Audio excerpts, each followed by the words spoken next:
Today, I wanted to talk about continuous glucose monitors, which have become very popular, and people are wearing them all the time through various apps or sites to monitor their glucose levels. But is this actually a good thing? Well, today I'm going to talk to biochemist Sakiko, who is also the founder of a chocolate company which is sugar-free called Nomosu.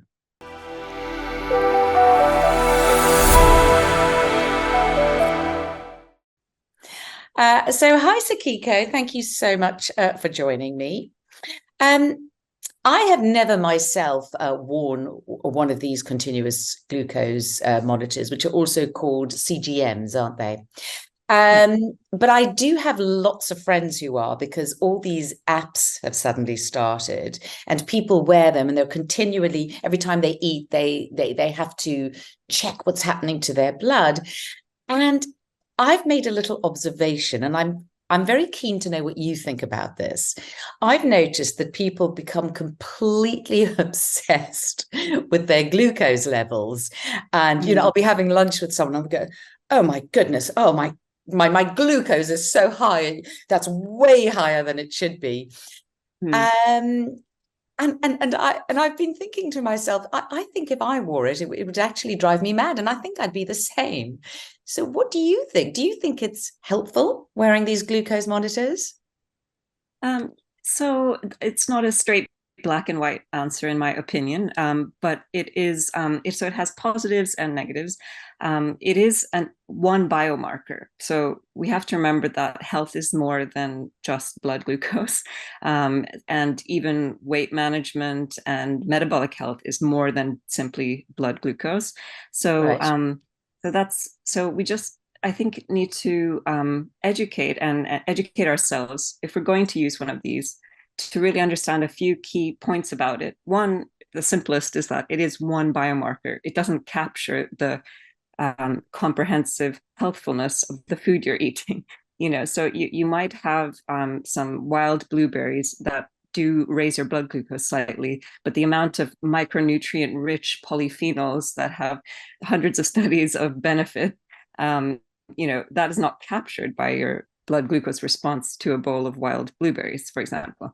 I'm not advocating that everyone should eat blueberries all the time. It's just one example of a food item that might increase your blood glucose, but has a lot of other health benefits. So you have to weigh up food in a more holistic manner and not just deciding what you eat based simply on your blood glucose. That's point number one. So it doesn't really capture micronutrient density, other factors that are important to consider when you're choosing food. And then the second key point I would say is that you really need to read a bit about blood glucose and understand that it is absolutely normal for your blood glucose to go up in response to most meals. So that is normal and healthy. And what is key is how quickly does it then go down back to a normal level?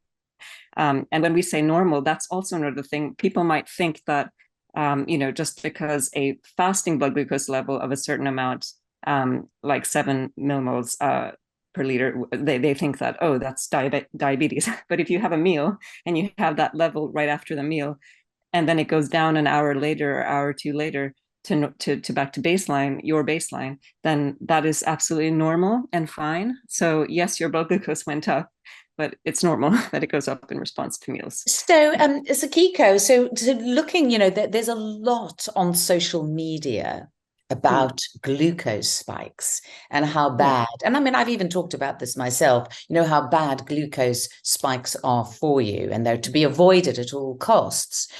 And it's advocated if you have like apple cider vinegar before a meal, then your glucose spikes will be less. If you walk after a meal or walk before a meal or do some exercise, that will.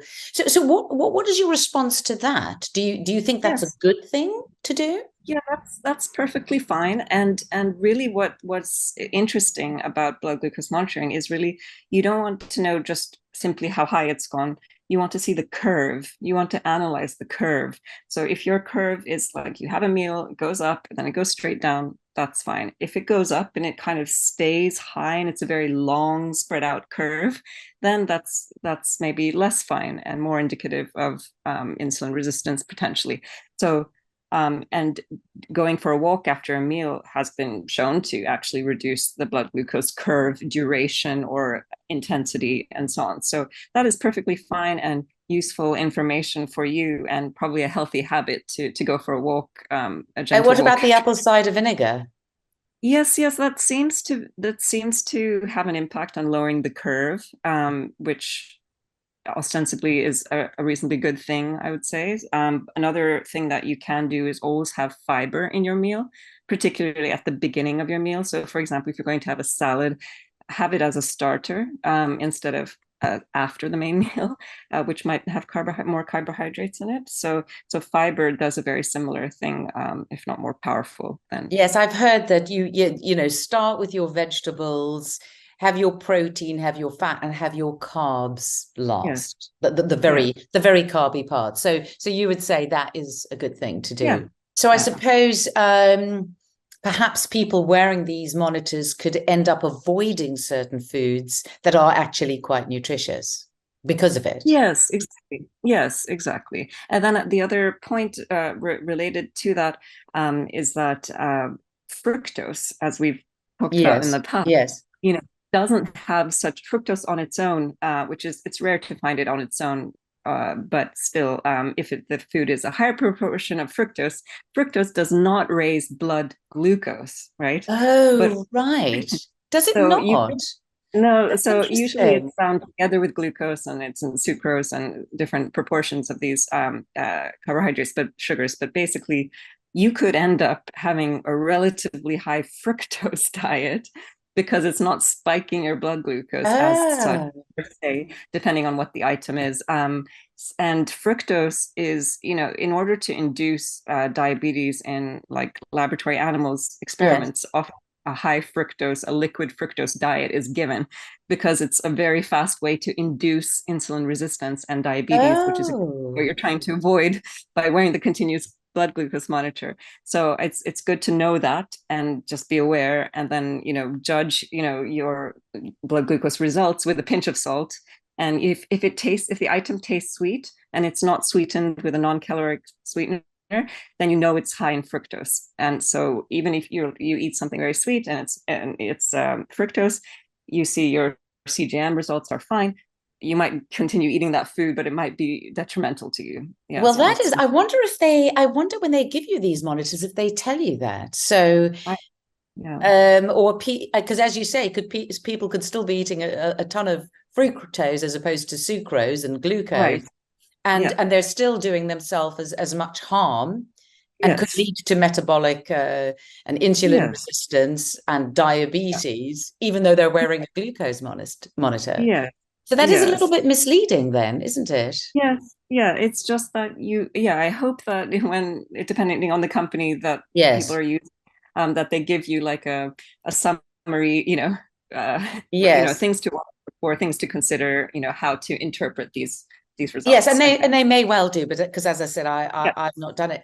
Do you know there's something else that I've noticed? So as I said, I have seen people become completely obsessed by every morsel, and I was Yeah. thinking to myself, what if someone has an eating disorder, Mm, or if even if someone had an eating disorder in their past and they don't have mm, it now, I always think there's a little bit of it that never quite leaves, and I yes. could see this not being a good thing for somebody Yes. who has a tendency to be very focused on what they eat. Yes. For um sure. Yes, I mean, it definitely anything like that's metric and like I mean, yeah, I can see it for obsessive compulsive disorder. It's definitely not a helpful thing for people who are prone to that. If it really starts interfering with your life, then that's a red flag to maybe ditch it for, for a while at It's least. funny because, obviously I'm very interested in health, and I try and lead a very healthy lifestyle, and I try and eat very healthily. Yes. But And I know there are all these apps, and I was thinking of, maybe I should do it because I have so many friends who are on it. Yes. Um, but I sort of came to the conclusion that the results they're getting from it, I sort of do Yes. individually, and with various doctors or nutritionists anyway. And there was Mm. something about this continuous monitoring that Yes. that puts me off, because I can absolutely see how you'll Mm. become focused, but perhaps on the wrong thing. Yes. Although it Yes. is And nice to know your individual triggers, for example, which I suppose you can't really find out unless you're wearing the monitor. yes, so that's a reason to perhaps have an experiment and do it for a month, and then just say, okay, I've Yes. learned these types of foods probably, do lead to a larger blood glucose curve for me, and so on. That would be interesting. And then the other factor I would put in there for people to keep in mind is that, how well you slept the night before makes a difference as well to how you're going to respond to Does food the it? next. So there are so many factors that are not fully, captured, or I hope people receive some education on these different factors so that they can interpret the results with a pinch of salt and And then, of and course, not. there are some people who have to wear a monitor, don't they? Of course. Yes, Yes, and yes, and then of course it's a very good idea, but there are so many people who don't have any diagnosis now, who are yeah, walking around with these things. I suppose a good yeah, thing is just to see, is it working for you, or is it driving you crazy? Because yeah, exactly. um, I don't think it would be a good thing for everybody, is my No, feeling. and maybe not for your whole life either, maybe for a certain time period to just learn Yes, a if it's bit. for a short period, fair enough. So, Yeah. so what would you say, just to sum up?